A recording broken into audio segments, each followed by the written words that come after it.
Je vais mettre ça en place tout de suite afin d'imager mes propos. Donc pour cela, on a deux choix de liste déroulante. On va aller soit dans développeur, dans lequel on va pouvoir insérer un contrôle de formulaire et venir mettre une liste déroulante.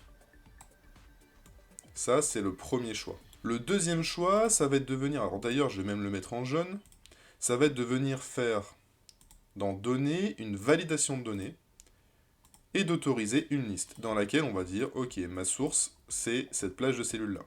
Donc je fais OK, et on peut voir que là, j'ai bien toute ma plage de données. Quelle différence entre les deux? Tout simplement, je vous dirais que il y en a un qui est réellement au-dessus des cellules, où on voit concrètement que c'est une liste déroulante. Celle-ci, il faut vraiment savoir qu'elle est là. Vous voyez, je l'ai même mis en jaune pour anticiper ce fait-là, sinon on ne sait plus où on l'a mis potentiellement, si on n'a pas fait de mise en page et de mise en forme derrière.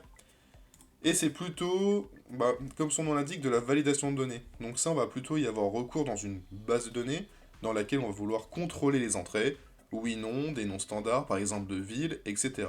Ça, c'est très bien pour ça.